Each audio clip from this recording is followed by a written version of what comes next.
We had to spend quite some time waiting, but on December 5th, 2021, the first trailer for Spider-Man Across the Spider-Verse was finally released. This is the second part of Into the Spider-Verse starring Miles Morales and Spider-Gwen. Not only was the first part from 2018 well received by die-hard comic fans, but it also convinced critics internationally. It was not for nothing that it won the Oscar for Best Animated Film. Next year, the second part is to be shown in theaters with a planned release date of June 2nd. The first trailer made the hearts of fans leap for joy because, as expected, Gwen also plays a major role again. That's not all, however. Based on the footage shown, which is actually more of a longer scene from the film, and other sources, we can already draw some interesting conclusions about the movie. For you guys, we have dealt with a possible storyline and all further aspects that will be relevant for the film, so stay tuned.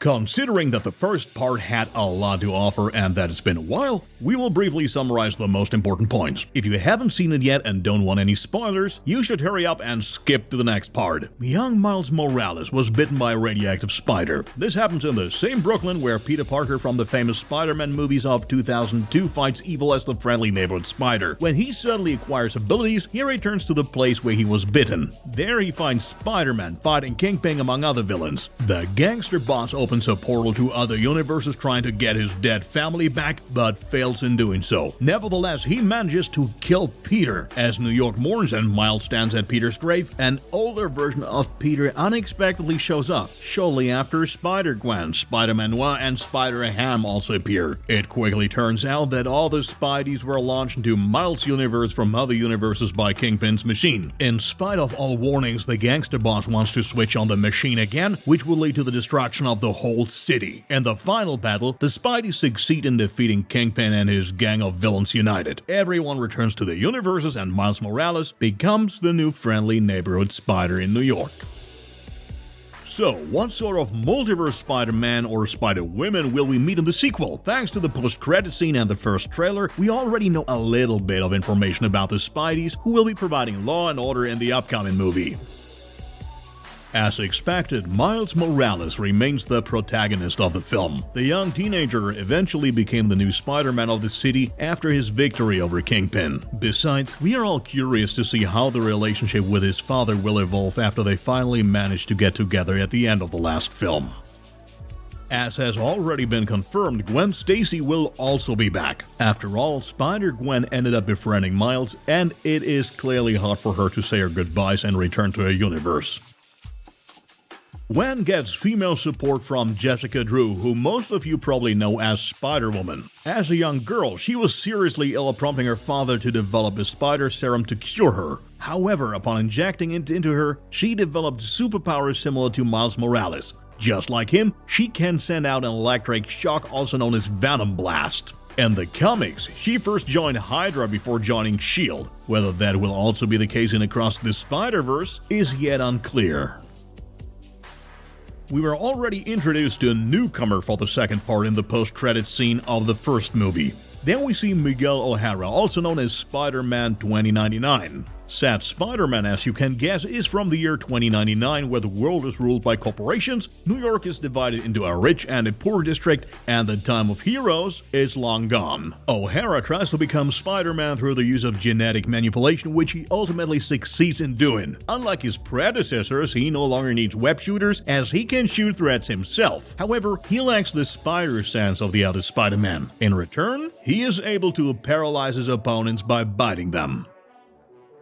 Another newcomer is Takuya Yamashiro, also known as the Japanese Spider-Man. Sure, we already had an anime or manga Spidey in the first movie. Nevertheless, Takuya will be based more on the original. The Tokyo boy is an enthusiastic motocross racer until he's injected with a serum that alters his genes, similar to Miguel O'Hara. His powers are comparable to those of Peter Parker. The only real difference is that his great weakness is the extreme cold, similar to that of real spiders. So far, nothing is known about possible antagonists, which of course leaves plenty of room for creativity when it comes to the plot of the second part.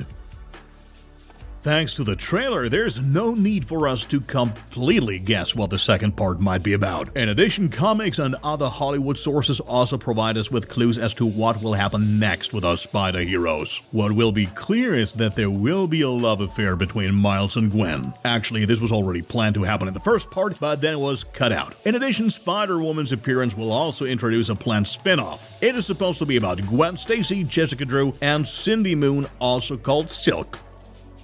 Diving into the eventual plot, let's briefly talk about the post-credits scene once more. There, a jump is made into the universe of Miguel O'Hara. You see researchers talking about how the multiverse nearly collapsed. The woman hands Spidey a bracelet that can be used to jump purposefully through the multiverse. This is how Miguel heads to the year 1967 to bring the famous comic book and meme Spider-Man into his reality. As one can see in the trailer, the main characters are a lot older than in the first movie and are now going to college. That makes it all the more unpleasant for Miles to have Gwen show up in his child's room when he pays him an impromptu visit from the multiverse. They rapidly travel through the web of destiny in multiple realities. That would at least be an explanation for the hexagonal portals that can be seen. In one reality, they seem to have arrived in the year 2099. There, Miles gets attacked rather quickly by Miguel O'Hara, better known as Spider-Man 2099, who in turn travels with him through several realities that, like the Spideys in the first part, differ in their drawing style. So, if we jump to a conclusion from the images we've already seen, the plot could be as follows. Spider-Man 2099 already traveled through the multiverse to look for other Spideys to assist him. His reality may be in such danger that he would not be able to make it on his own, or the whole multiverse might be about to fall apart again. The fact that he attacked Miles upon entering his reality is not something we would give much emphasis to. He will probably quickly realize that the Miles is not an enemy. In this future, superheroes do not actually play a role anymore and only live in the stories from better days.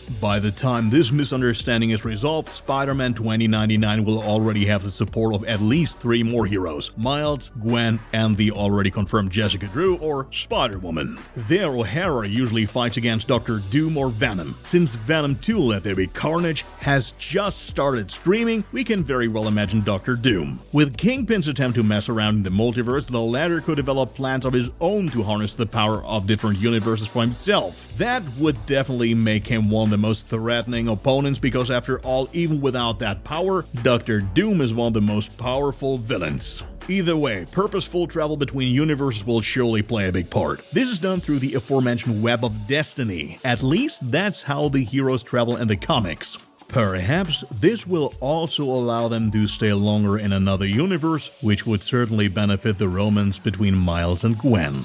Finally, one last interesting piece of information can be taken from the end of the trailer. The official title of the film is given the addition Part 1. In all likelihood, we can expect an epic story that will be told in several parts. But for now, we are eagerly awaiting the first follow-up. We will know more as soon as the next trailer comes out, and at the latest, in June 2023 when the film hits theaters.